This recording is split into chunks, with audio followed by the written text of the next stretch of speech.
I'm Leon Todd for G66. Welcome to another Tuesday tone tip. On today's video, we're on the Axe-Fx 3, and I want to show you how you can set up a wet-dry preset routing in a live context where you can give your front-of-house engineer full control over how wet or dry your effects are coming out of front of house. This is a situation I get asked about fairly regularly. Basically, how wet should I have my effects to keep the sound person happy? And the only way to know that is to talk to your sound person and just say, hey, is my reverb mix too high? Is there too much delay? Should I bring it up? Should I bring it down? There is no substitute for effective communication in that context. There are a lot of situations where you just simply don't get that time to really dial those sounds in on your unit. You might be rushed because there's a drum kit changeover or because they can't quite get the singers fold back right, or it might just be, a multi-band bill where you need to keep changeovers as tight as possible.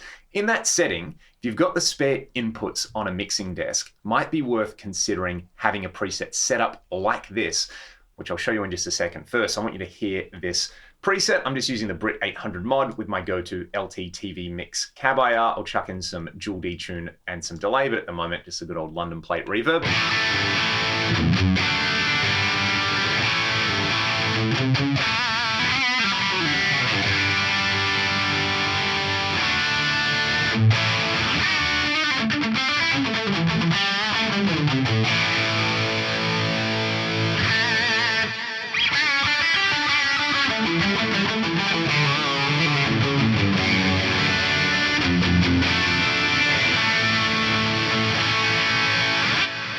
In my experience, especially playing in a rock trio, I like to go slightly more on the wet side with things like delay, simply because, we set up the delay not quite as loud as our main signal, and then you've got loud drums with cymbals taking up a lot of high end, you've got a snare cracking through that mid-range, you've got a kick drum and then a bass guitar in the low end.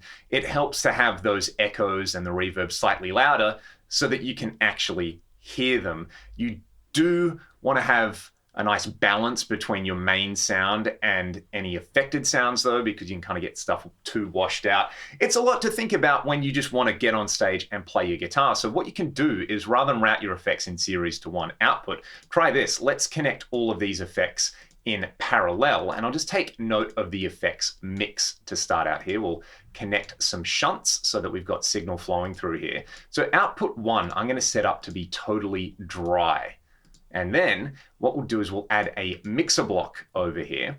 Let's use mixer number 1, and I'll run the wet effects into this in parallel. So row 4 is my reverb, row 5 is my delay, and row 6 is my dual detune in the pitch block. Reverb is at 12%, delay and pitch are at 30%. What I'm going to do is change those to 100, and the bypass mode I'm going to set to mute in over here. I'll do the same with the delay. You can use mute in or mute effects in, up to you. We'll go with mute in for all three over here. And then what I'll do in the mixer is I'll remember those mixes. So 12% for the reverb, we'll go 30% for the other two, and that should maintain my overall effect mix. What I'm going to do from there is I'm simply going to connect this to another output. Let's say output 2 on my Axe-Fx. What's happening now is those effects at the same mix, but with no dry signal, are going to a separate output. So you can take output 1, run it to your mixing desk, and run output 2 also to your mixing desk. In this case, you could just take a single kind of dry signal over here and then take a stereo, or if you want to run in mono, just take another XLR over here and run that to the desk. That way, you can just play your guitar and your sound person can control the mix between your dry signal from output 1 and your totally wet signal from output 2. However, you might want to be able to actually hear some of your effects in your mix as well. So what you could do is you could send this mixer and the dry signal to a separate output. I'm just going to do it on here as so. I'm going to add a second mixer block. So this will be the effects mix for output number 1. Say your kind of default dry setting over there. Again, if you wanted just a pure dry signal, you could split off somewhere over here and say use, I don't know, output 3 if you've got it. But just so we can hear the effects, because I'm only coming out of output 1, what I'm going to do is connect this up, and then I'll use row 4 for my dry signal and row 5. No, I'm actually going to use row 3 for my dry signal. I can't count today, and I'll use row 4 for my effects mix. So this row here is going to blend in this mix of reverb, delay, and pitch. Check it out.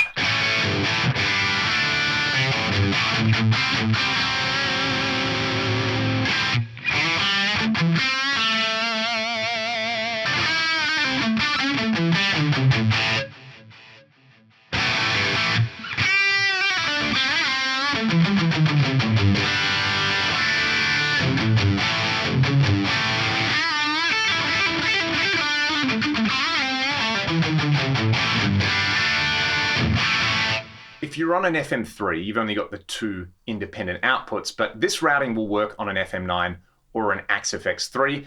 Dry signal, wet signal, and then your personal blend. If you want it, I would say in a lot of the situations where you're actually going to use this preset, where you've got someone who knows what's happening behind the mixing desk, having a purely dry signal and a purely wet signal, and then getting them to send you back the blend can be a great way to do it. In this routing though, you've got, say, output 3 going to front of house with output 2 as your wet signal, and then output 1 can go to your personal monitors, and you can have those drier or wetter than what you've got going to front of house, which is probably a best of both worlds, because I find when I've got more effects on there, it's more comfortable to play. And when I'm performing, I want to be as comfortable as possible so I can focus on nailing the parts and doing all the other fun things that happen on stage. So I don't have to compromise there. I can have the sound that I've rehearsed with, I can have the sound that I've recorded with, I can have it even wetter than usual if I want to, but then front of house can get the perfect balance between the dry sound and the wet sound for the room that you're in and the different songs. You can even have them ride the effects mix for different parts. I can, of course, also turn these blocks on and off, and still control what's going to my dry sound and my wet sound. I wouldn't say have the delay and the pitch on all the time. You can still turn these on and off as you like. For example, no delay.